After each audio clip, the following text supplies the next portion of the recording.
tell you, fellas, the next president will be a Republican. A Republican? Well, do tell. I never knew there was anything except Democrats.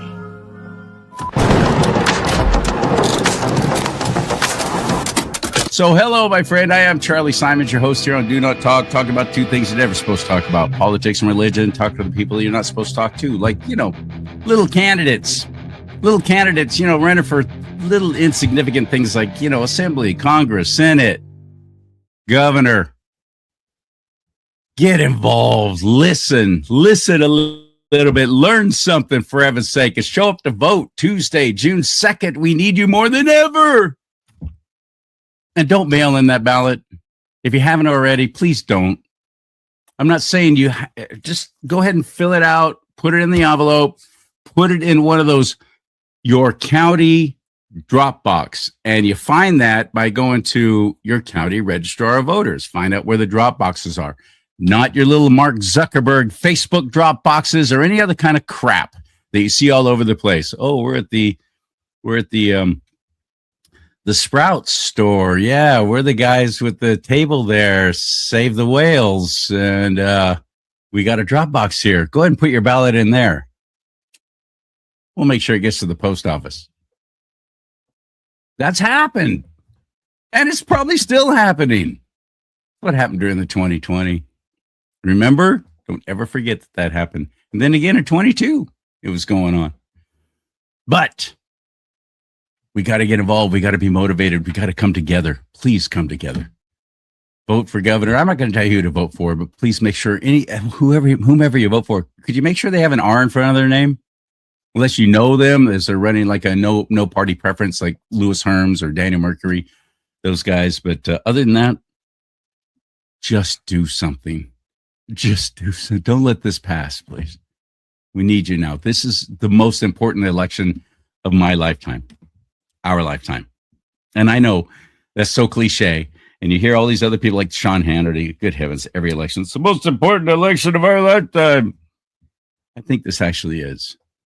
Because if we don't get it right with the midterms, and in California, the elections are won and lost in the primary. Because we have this jungle primary crap.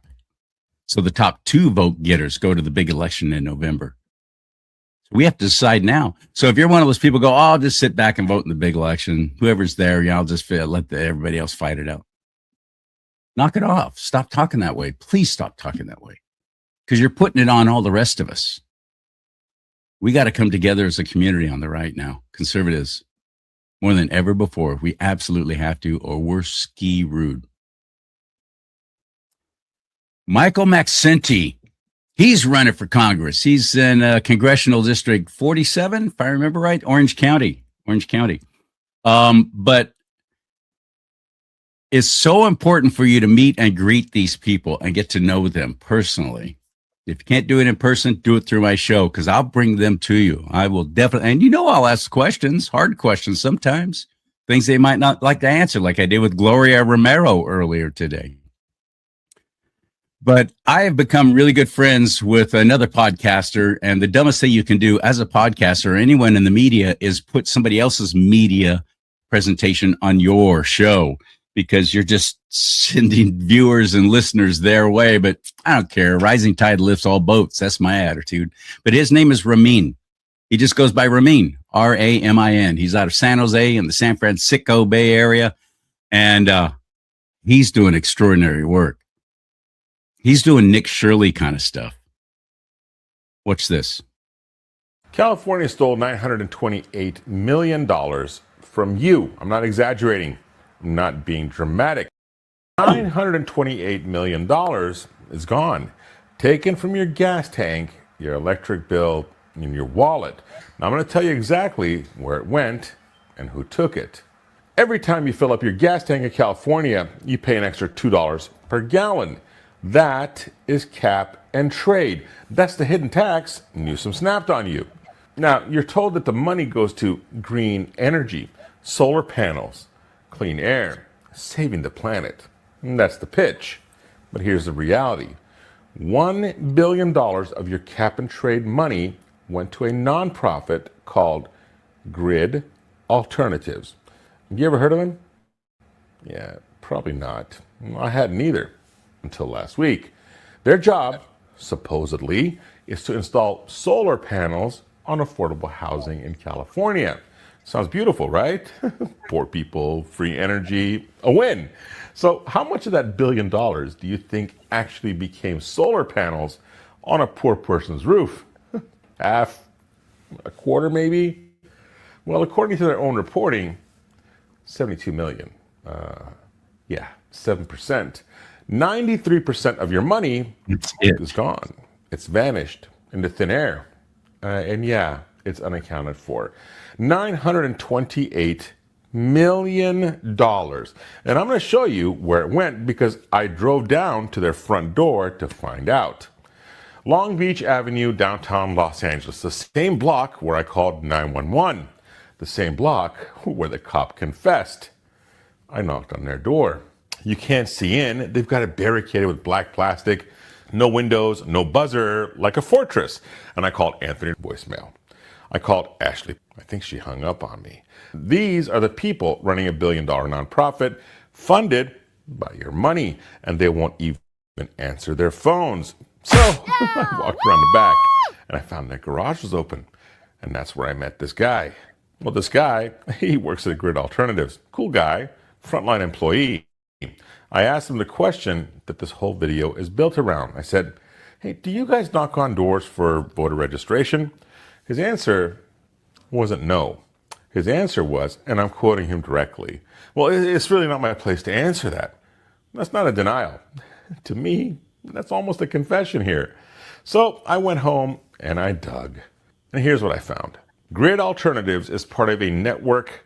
The center of that network is an organization called CEJA, C-E-J-A, the California Environmental Justice Alliance.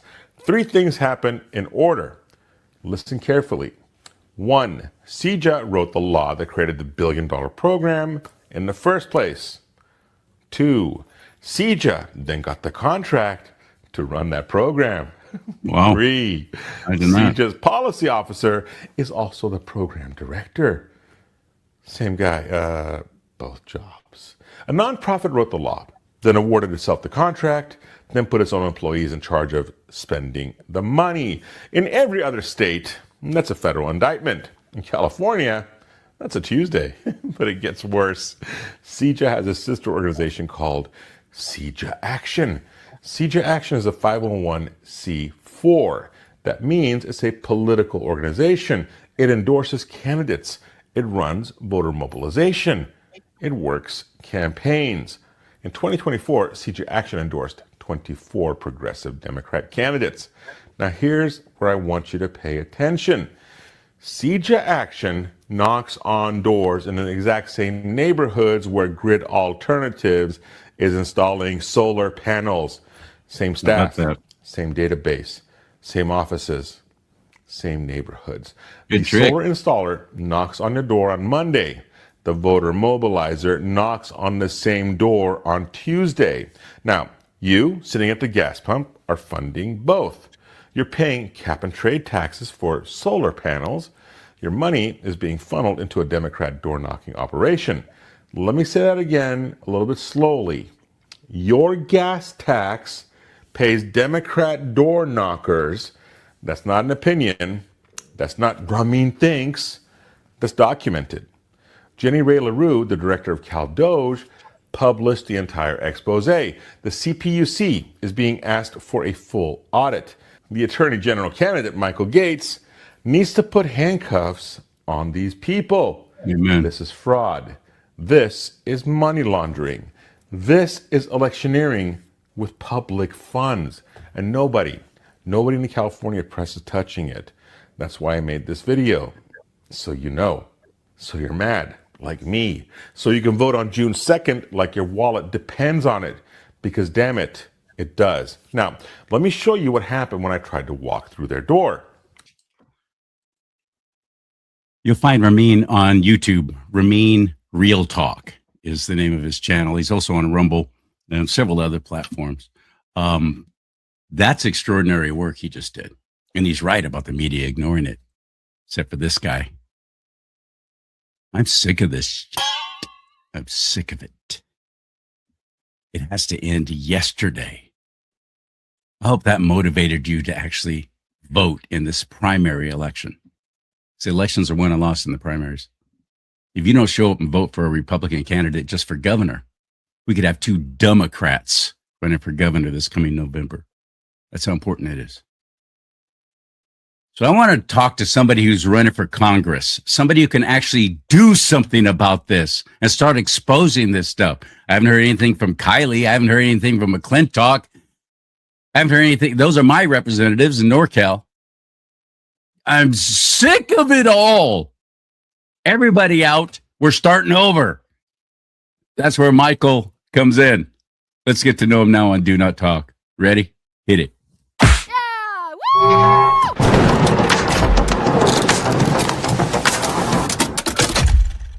Welcome to the show, my friend.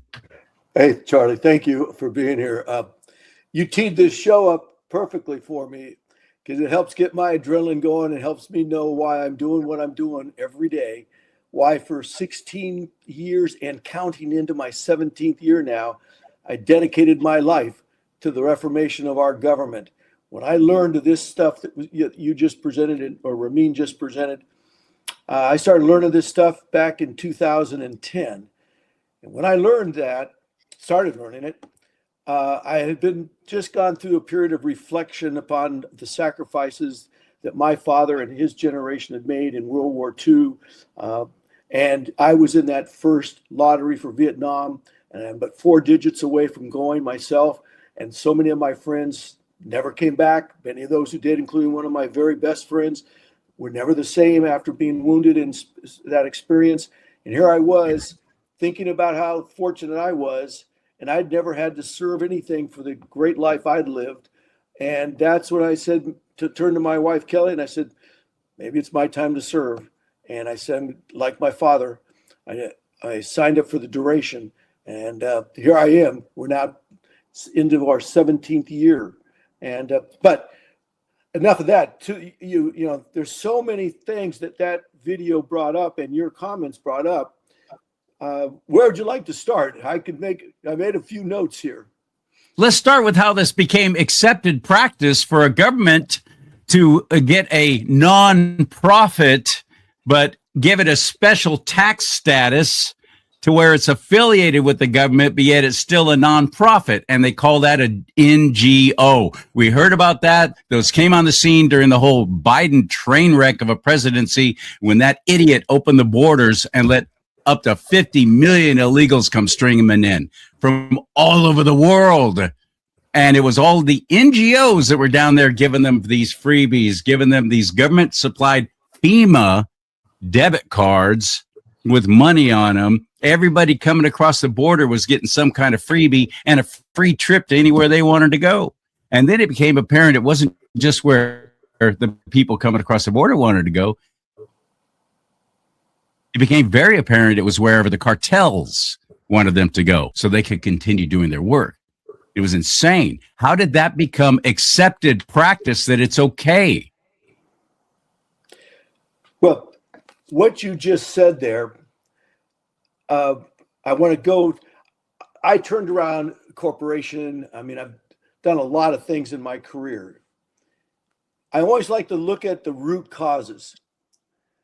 And if it's a social problem like homeless, there's a transitional period. You've got to put in different steps. You got to look at how do you deal with the immediate problem right now? How do you deal with the steps that get people into that final stages where they're desperate for need? But then you got to spend equal resources on the root causes so that you're attacking the problem from at major steps in the process. When I started learning the depths of the corruption of the leadership of both parties, and that's where I left. I had been a lifetime Republican. I was well known in Laguna Beach, where I raised my family and lived for 35 years, as that Reagan conservative, Reagan Republican, because it's an overwhelmingly Democrat progressive town.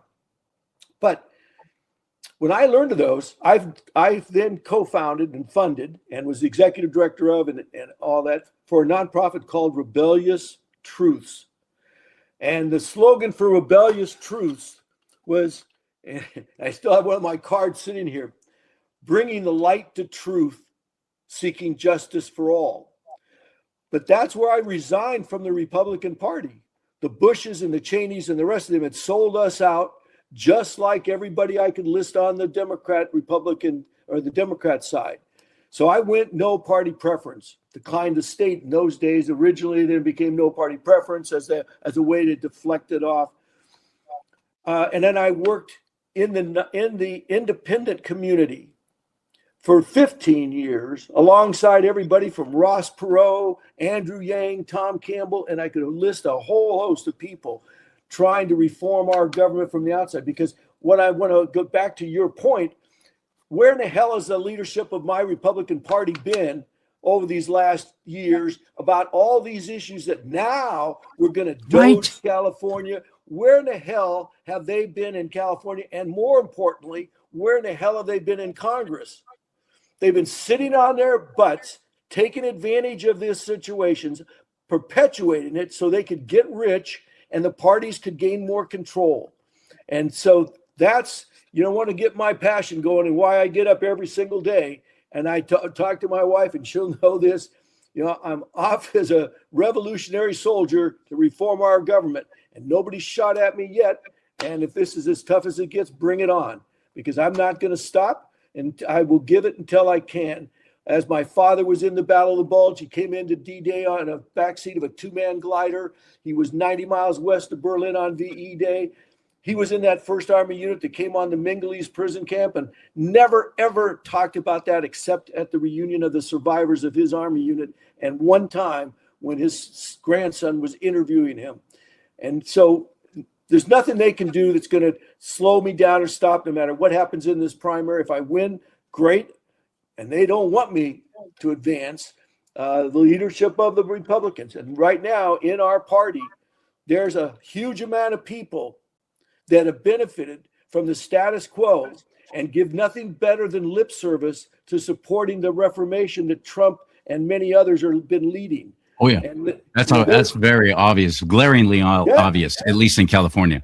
Well, and nationally, look at it's like we have a whole state full of John Tunes who just they're comfortable and they're just going to sit it out and they don't care and they'll just wait out Trump. And they're hoping that we will lose the majority in the midterms so that they can get back and they can all go, oh, I tried.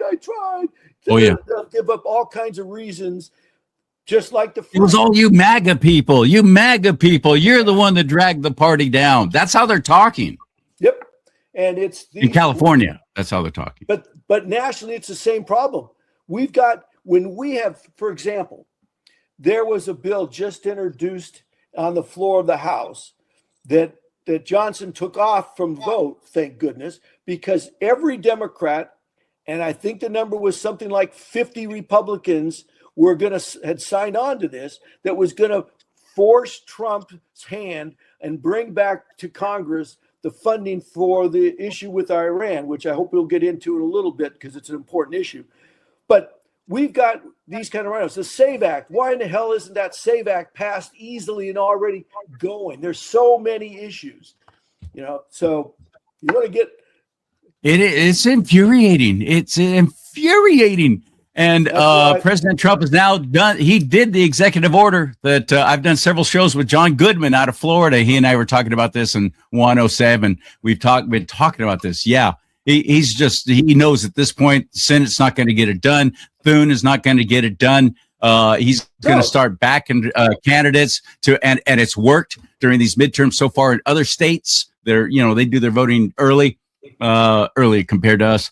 And what is he? President Trump is like 38 out of 38 endorsed, 38 have won this, including Paxton in Texas. Nobody thought that was going to happen. Now, this has been fantastic. It has. And here's where one of my concerns. And so and thank God for Donald Trump and all those Democrats and people out there who don't like that statement. Fine. I am truly an America First guy. I'm truly committed to the principles of the Republican Party, which saved our nation 150 years ago and freed the slaves, which are all based upon the founding of our nation. I'm totally committed to that. Now, Trump, is a unique individual. He is the one who's opened the door for the opportunity for the people. When you talk about doing something, we'll come back to that, for people to do something. But he's opened the door for us to reform. He's opened the door to stand up against the global agenda that has been taking down, trying to take our country down, take away our sovereignty, and to create this new world order where these globalists can just be seen as the new lower G. Do you hear what he's saying? Do you hear what Michael's saying? I'm so glad to hear somebody running for office actually talking this way, because I talk this way to people, to other candidates, and it's like deer in headlights, or their eyes glaze over, like, oh shoot, backtrack. I don't want to be a part of this discussion. It freaks them out.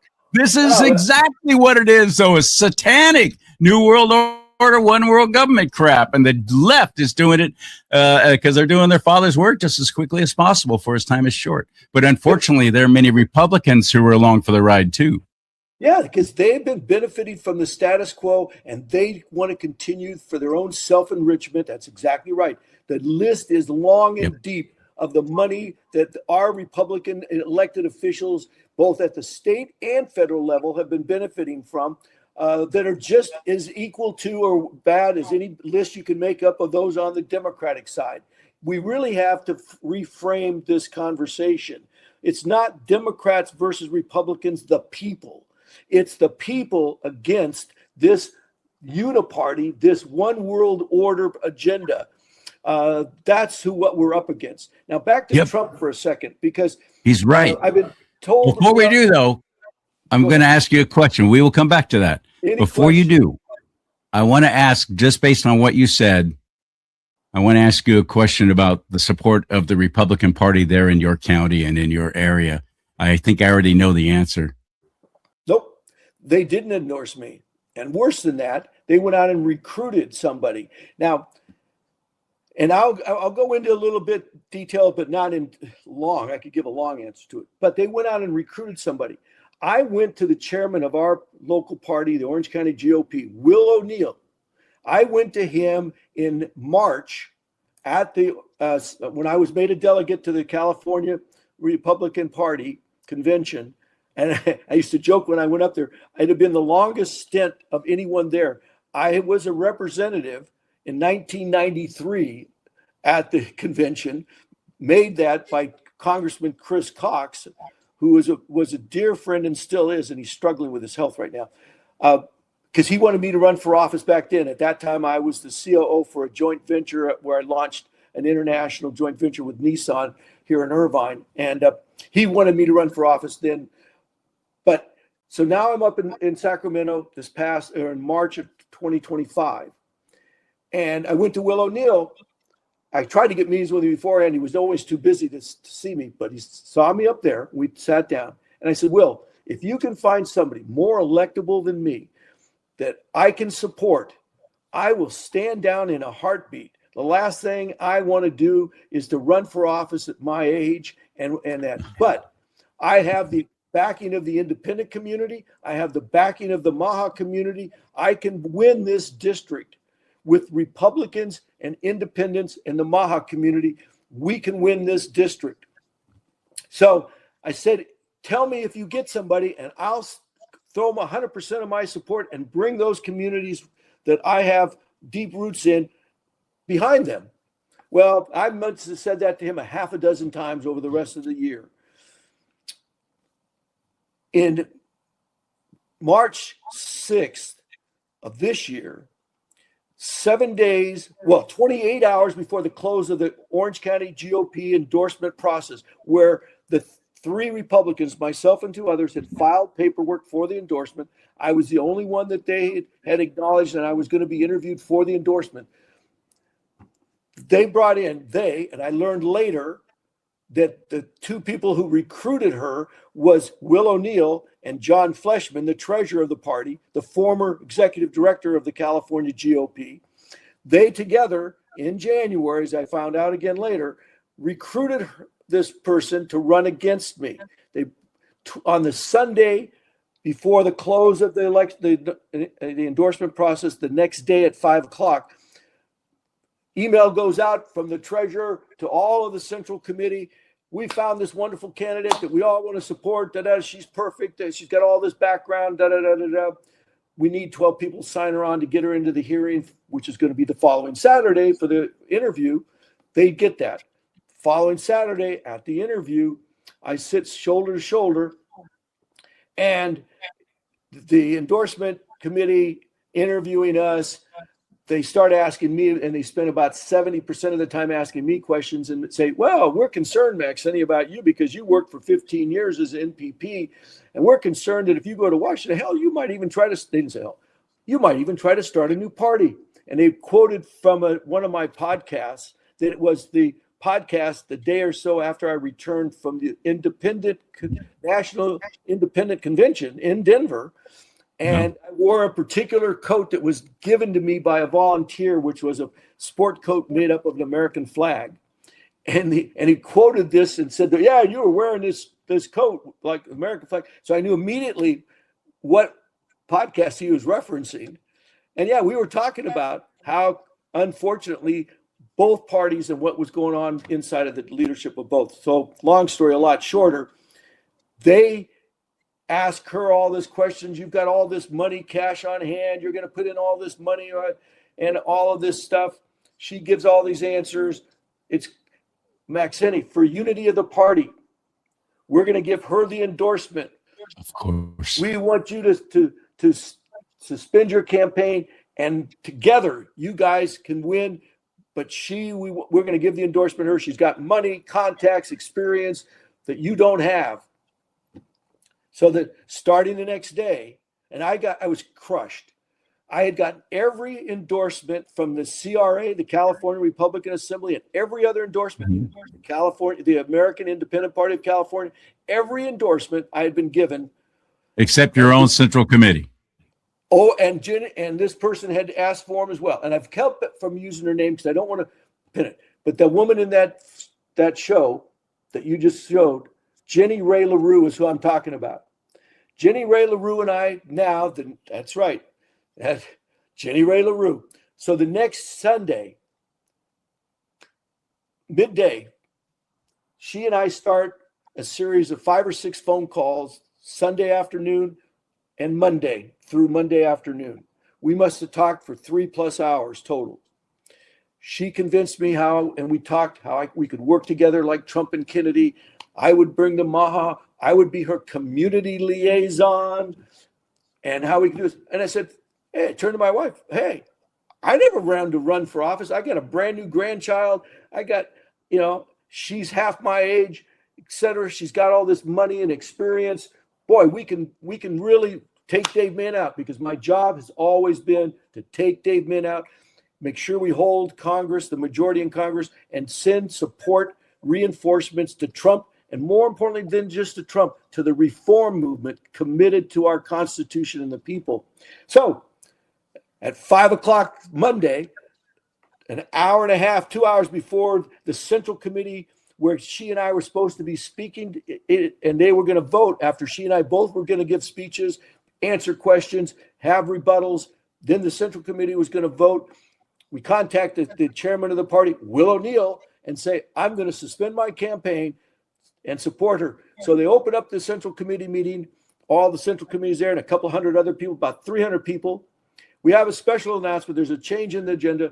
Michael, would you like to come up and say something? And I come up and I give about a 3-minute endorsement of what I'm suspending my campaign, standing down to support Jenny Ray LaRue. I want everybody to unite behind her. Hopefully the other 2 Republicans will do the same, so that all of our Republican Party can unite behind one candidate who I was convinced was the best path to win this seat.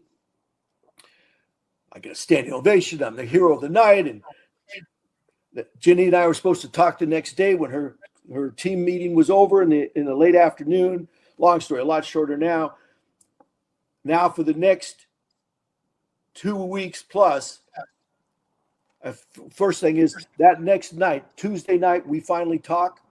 And I'm talking to a different person. All of a sudden, it's like, well, the way I run my campaign is you won't talk directly to me any longer. You're going to deal with my chairperson, who happens to be in Las Vegas, and who happens, I learned, to then who's a really good guy, who happens to be running 4 other campaigns, by the way, from Las Vegas.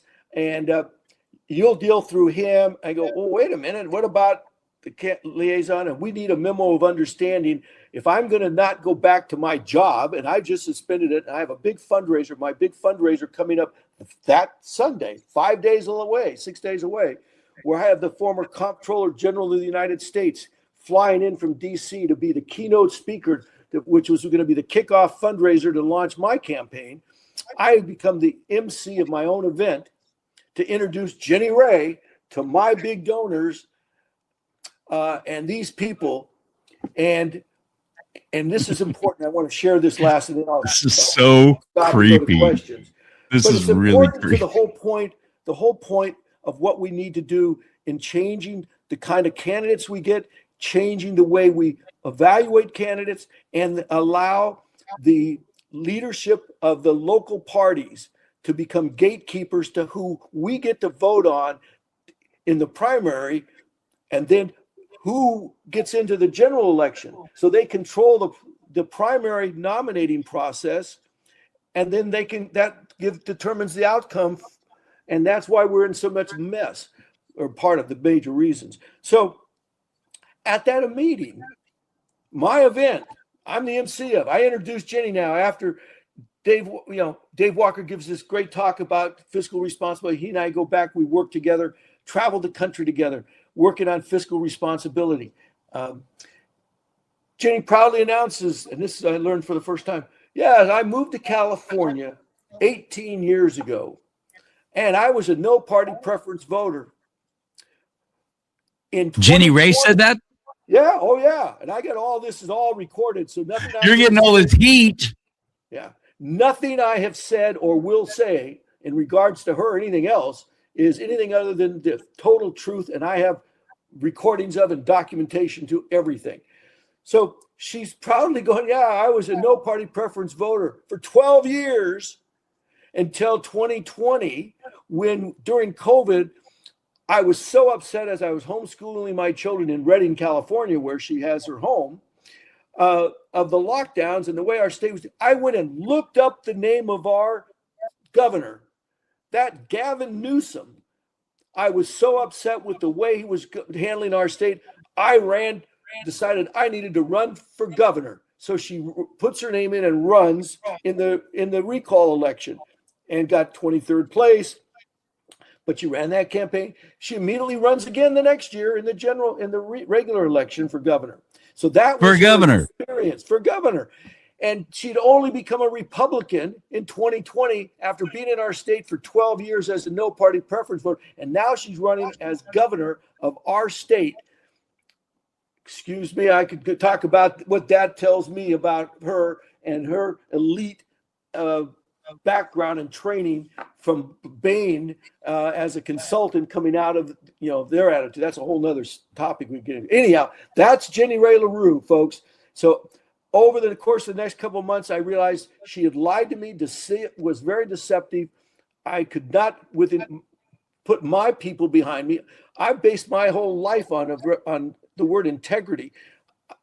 I'm not going to compromise that and ask my independent community, my Maha community, and those who know me in Orange County for 50 years to support somebody that I don't.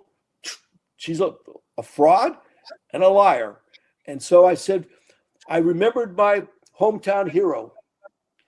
I was thinking of Louis Zamperini and his horrific ordeal. And the movie and the book was written called Unbroken. I was hosted to fly back to Washington, D.C. to speak on the mall, at the Washington Mall at a big Iranian rally. And on the way there on Saturday. Iranian rally? Yeah.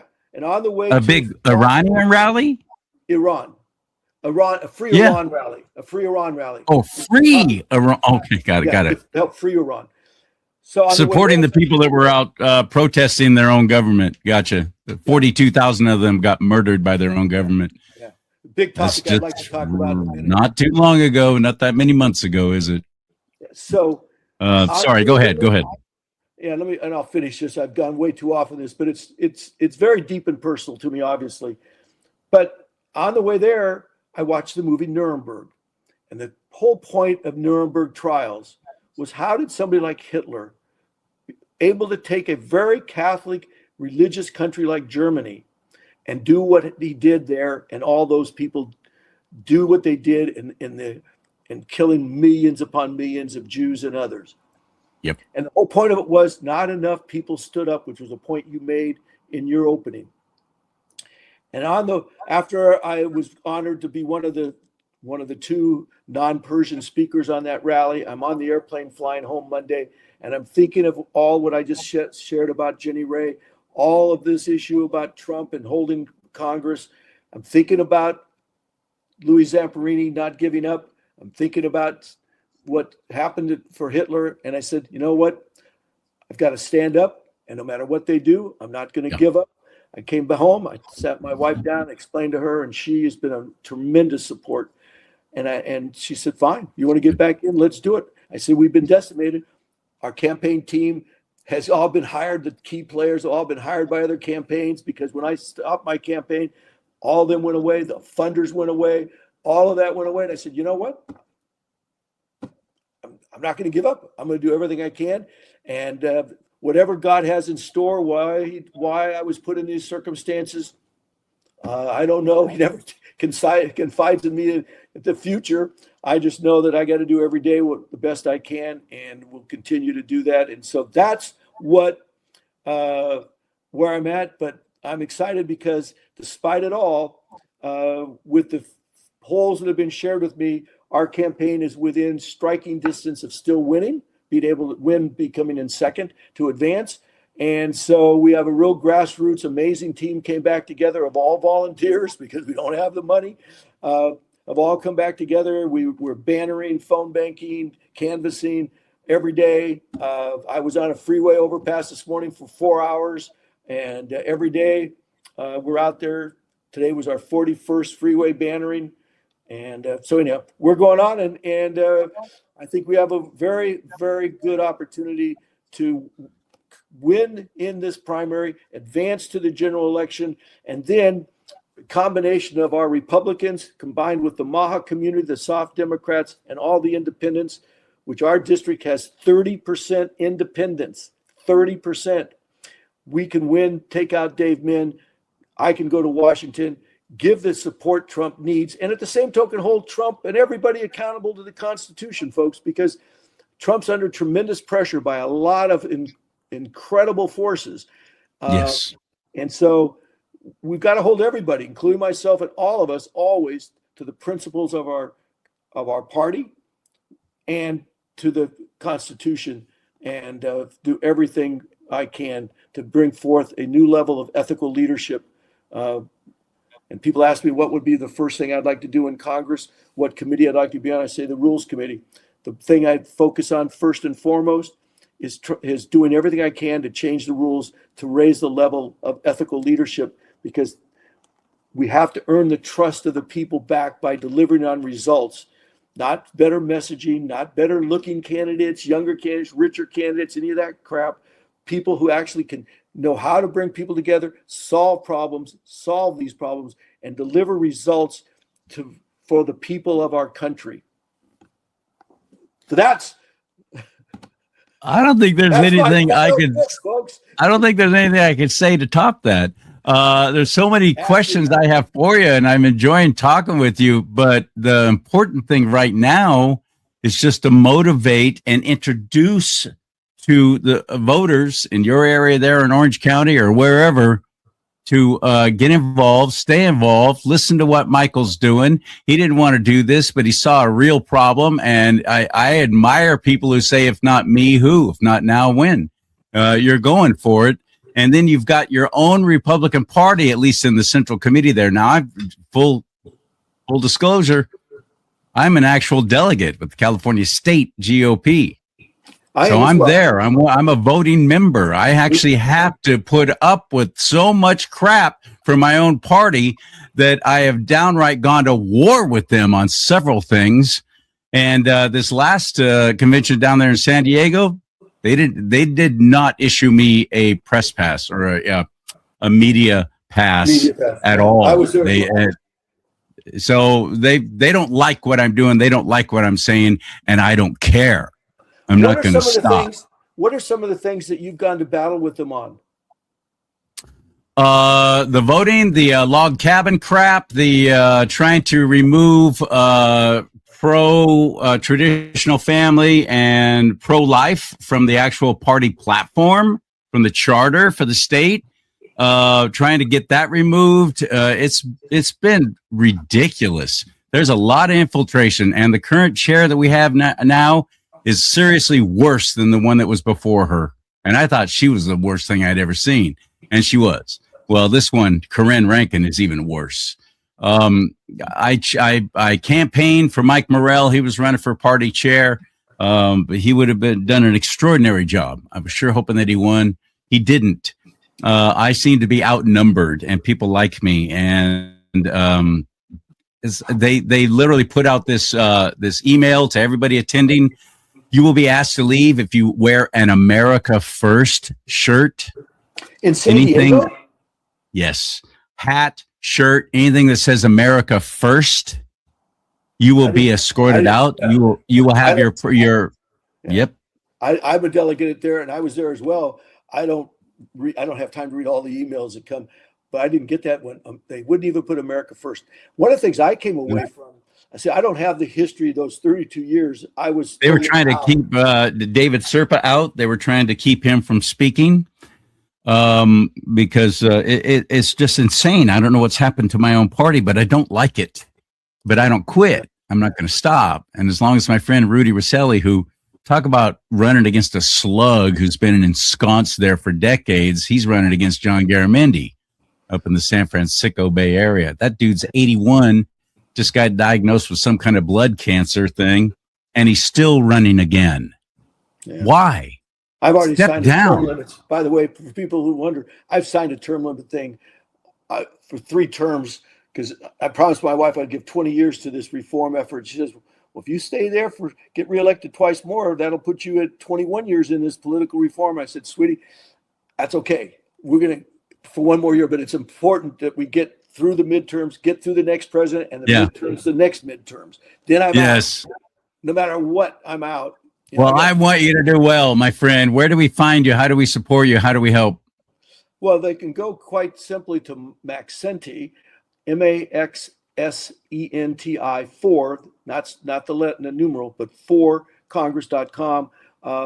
Support would be tremendous. Any support financially, anybody who wants to give there will help us we will be spending any dollars we get on boosting our social media ads that we're running. So anything people can do, and we have time, we have phone bankers, and we've dissected and have been calling in to 70,000 people who are high propensity independents, which are 11,000 in our district of those, and the low propensity Republicans we're focused on. So we've got phone banking opportunities. If people can donate financially, and you can phone bank from anywhere in the world to help us. I was just going to say, you don't have to be there in Orange County or Southern California to work on a phone bank for Michael. And it's real easy to do. You can do that from anywhere. So those are things that can help. But I'd like to touch back on something you said about the Republican Party, about not even allowing America First. That stuns me. 2, one of the things that I came away with that never once in the 2.5 days of that convention did they ever mention Make America Healthy Again, the MAHA. No. And no.